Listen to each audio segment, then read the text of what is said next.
Hi, welcome to URS Cookbook Tamil. இன்றைக்கி நம்ம சுவையான செட்டிநாடு மீன் குழம்பு எப்படி வைக்கிறதுன்னு பார்ப்போம். இது செய்கிறது ரொம்ப ஈஸி. இதுக்கு நம்ம எதுவும் அரைச்சி ஊற்ற வேண்டாம். இதுக்கு 8 மீன் எடுத்துருக்கிறேன். இதை உப்பும் மஞ்சளும் போட்டு கழுவி இந்த மாதிரி சுத்தம் பண்ணி வச்சுருக்கிறேன். இதுக்கு 1 டீஸ்பூன் வெந்தயம் எடுத்துருக்கிறேன், 1 டீஸ்பூன் சோம்பு, அதாவது பெருஞ்சீரகம், தக்காளி 2 பொடிசாக நறுக்குனது, வெள்ளை பூண்டு 8 பெருசாக இருக்கிறது 2 வகுந்து வச்சுருக்கிறேன், சின்ன வெங்காயம் 15 வெங்காயம், அது பெருசாக இருக்கிறத 2 வெட்டி வச்சுருக்கிறேன், பெரிய வெங்காயம் 1 வெங்காயம் பொடிசாக நறுக்கி வச்சுருக்கிறேன், கருவேப்பிலை கொஞ்சம், குழம்பு மிளகாய் தூள் 6 ஸ்பூன் எடுத்துருக்கிறேன், மஞ்சள் தூள் 1/2 டீஸ்பூன், புளி ஒரு பெரிய எலுமிச்சம்பழம் அளவு எடுத்து வச்சுருக்கேன், எடுத்து கரைச்சி இந்த மாதிரி எடுத்து வச்சுருக்கிறேன், உப்பு தேவையான அளவு, நல்லெண்ணெய்.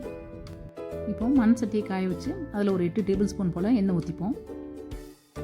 எண்ணெய் காஞ்சதும் அதில் சோம்பு போட்டு பொரிய விடுவோம். மண் சட்டிங்கிறதுனால அடுப்பு ஹையில் வைக்க வேண்டாம். வெந்தயத்தை அதில் போட்டுருவோம். மீன் குழம்பை மண் சட்டியில் வச்சா ரொம்ப நல்லாயிருக்கும். வெந்தயம் கொஞ்சம் கலர் மாறினதுக்கப்புறம் அதில் கருவேப்பிலை போடுவோம். இப்போ பூண்டை சேர்த்துப்போம். பூண்டை கொஞ்சம் லேசாக வதக்கிட்டு அதில் வெங்காயத்தை சேர்த்துப்போம்.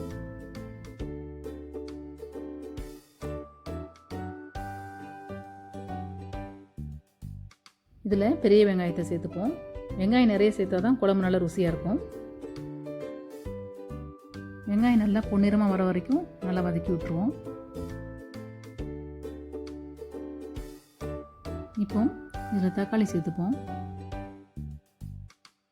கிளறி விட்டுட்டு இதில் உப்பு சேர்த்துப்போம்.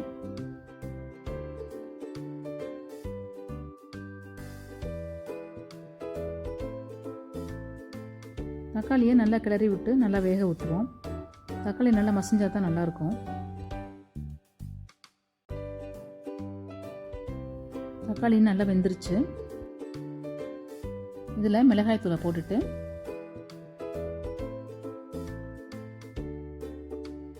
மஞ்சள் தூளையும் போட்டுருவோம்.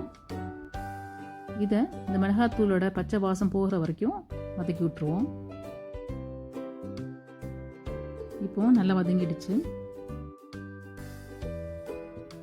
இதில் கரைச்சி வச்சிருக்க புளியை வடிகட்டி ஊற்றிக்கிடுவோம்.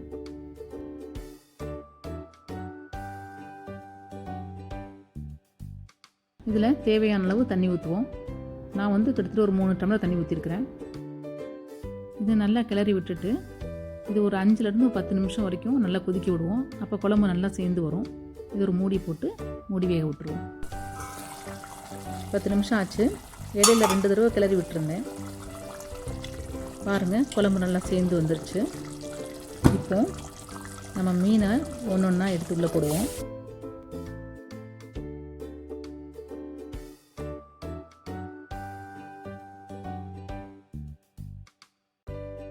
மீனை போட்டதுக்கப்புறம் ஒரு 5லேருந்து 10 நிமிஷம் கொதிச்சா போதும். மீன் சீக்கிரம் வெந்துடும். இடையில் மீனை கொஞ்சம் திருப்பி விட்டுக்கலாம்.